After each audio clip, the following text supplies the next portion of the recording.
नमस्कार दोस्तों, स्वागत है आपका रहस्यमय संवाद सुमोना के साथ में, जहां हम आपको ले चलते हैं एक ऐसी दुनिया में जहां अंधेरे में छिपे हैं अनगिनत रहस्य और सन्नाटे के पीछे छुपी है एक सिहरन भरी सच्चाई। कहते हैं हर कहानी के पीछे छिपा होता है एक सच, और हर सच अपने साथ लाता है एक अनसुलझा रहस्य। क्या आप तैयार हैं मेरे साथ इस रहस्य और डर के सफर पर जाने के लिए, जहां हर कदम पर आपका सामना होगा अनदेखी शक्तियों से, पुरानी मान्यताएं और उन कहानियों से जिन्हें सुनकर आपकी रूह कांप उठेगी। तो आइए बढ़ते हैं इस रहस्यमय सफर की ओर और जानते हैं उन किस्सों को जो सदियों से अंधेरे में दबे हुए हैं। मैं हूं सुमोना और आप सुन रहे हैं रहस्यमय संवाद। ध्यान से सुनिए, क्या पता अगली कहानी आपके ही आसपास की हो।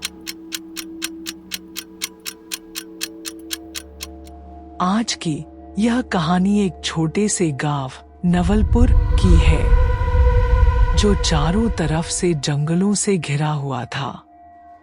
गांव के लोग सरल जीवन जीते थे, परंतु इस गांव में एक पुरानी और भयानक मान्यता थी। गांव के बीचों बीच एक प्राचीन और विशाल वटवृक्ष बरगद का पेड़ खड़ा था, जिसे भूतिया वटवृक्ष कहा जाता था। माना जाता था कि इस वटवृक्ष की जड़ों में कुछ आत्माएं कैद हैं, जो रात में सक्रिय हो जाती हैं। कोई भी व्यक्ति उस वटवृक्ष के पास रात में जाने की हिम्मत नहीं करता था। गांव के बुजुर्ग कहा करते थे कि सालों पहले एक तांत्रिक ने इस पेड़ के नीचे कुछ काले जादू किए थे, जिसके बाद से यह पेड़ मनहूस हो गया। कहा जाता था कि जो भी व्यक्ति इस पेड़ के पास रात के समय जाता, वह या तो गायब हो जाता या फिर पागल हो जाता। लेकिन इस बात का सच क्या था, ये कोई नहीं जानता था। बस लोगों के बीच एक खौफ था। कहानी की शुरुआत होती है चार दोस्तों राजीव, रिया, विकास और श्याम से। ये चारों नवलपुर के पास वाले शहर से थे और पुरानी कहानियों में दिलचस्पी रखते थे। वे अक्सर ऐसी जगहों की खोज में रहते थे जहां कुछ रहस्यमय हो। एक दिन रिया ने इंटरनेट पर इस वटवृक्ष के बारे में पढ़ा। उसे यह कहानी इतनी रोमांचक लगी कि उसने अपने दोस्तों को इस जगह पर जाने का सुझाव दिया।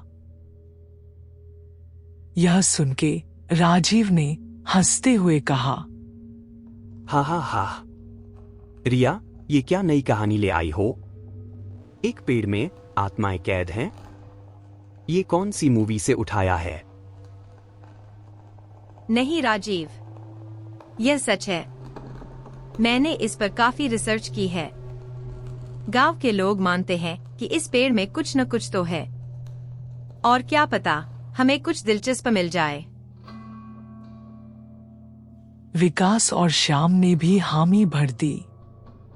सभी दोस्तों ने तय किया कि वे शनिवार की रात को उस गांव जाएंगे और इस कहानी की सच्चाई का पता लगाएंगे। शाम के समय चारों ने गांव की ओर रुख किया।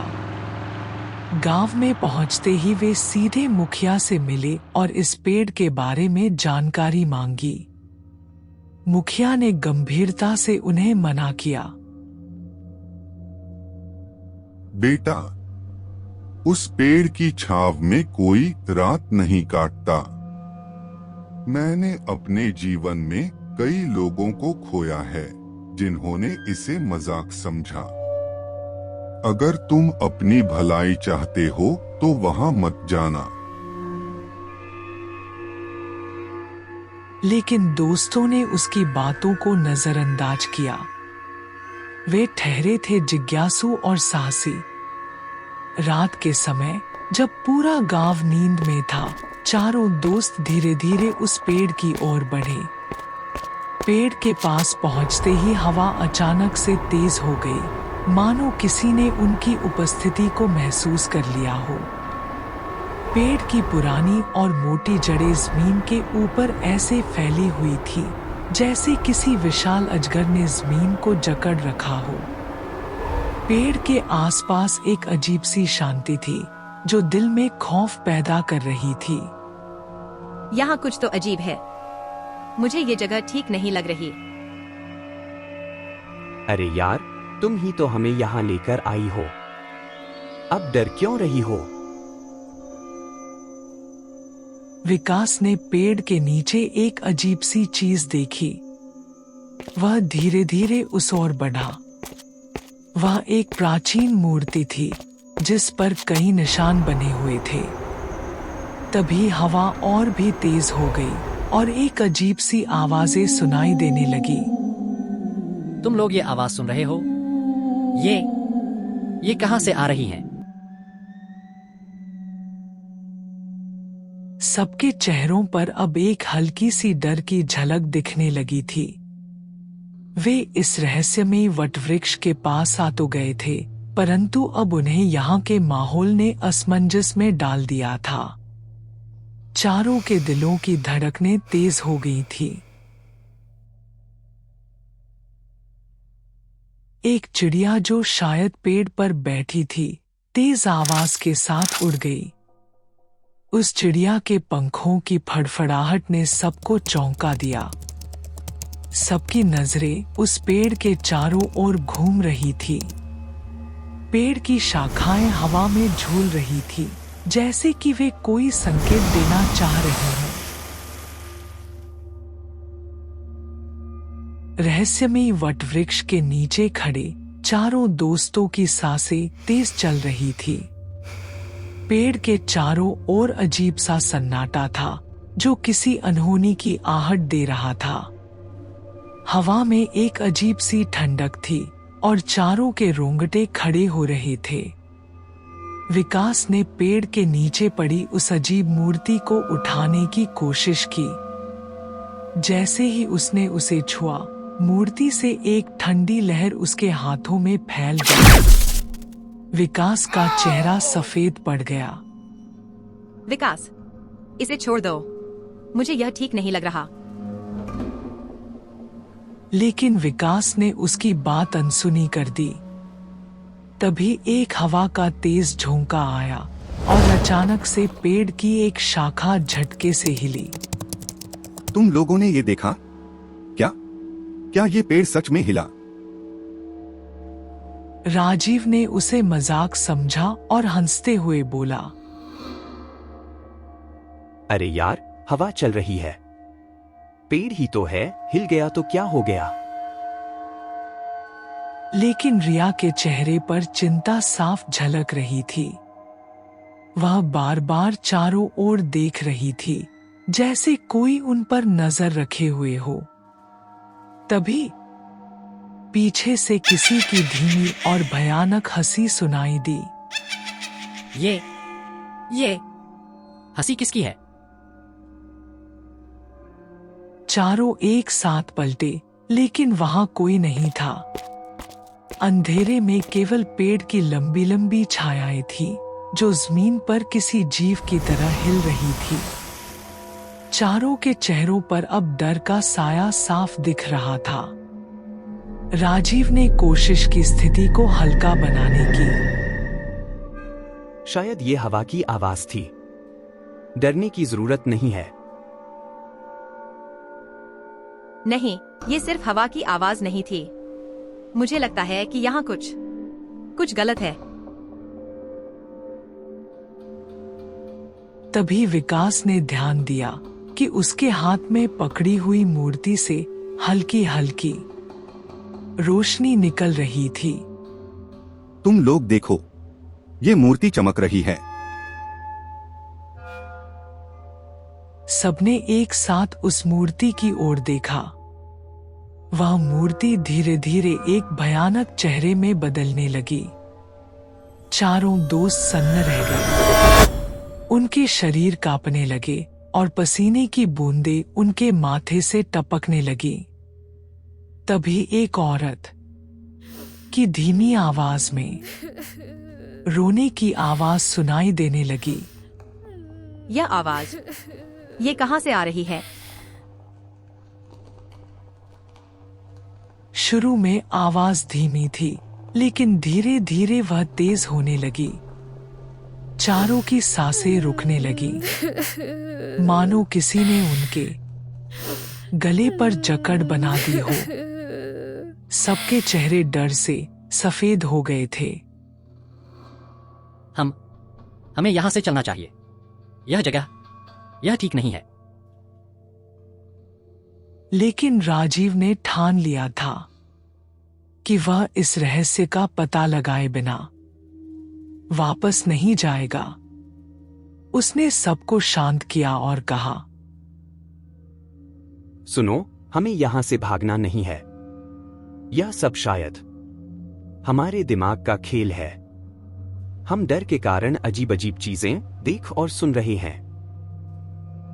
लेकिन तभी हवा में अचानक से एक सर झोंका आया और पेड़ की शाखाओं ने जमीन पर घिसटते हुए एक डरावनी आवाज की, जैसे कि वह पेड़ उन्हें अपनी ओर खींचना चाह रहा। सब घबराकर पीछे हटे, लेकिन उनकी आंखें पेड़ पर ही जमी हुई थी।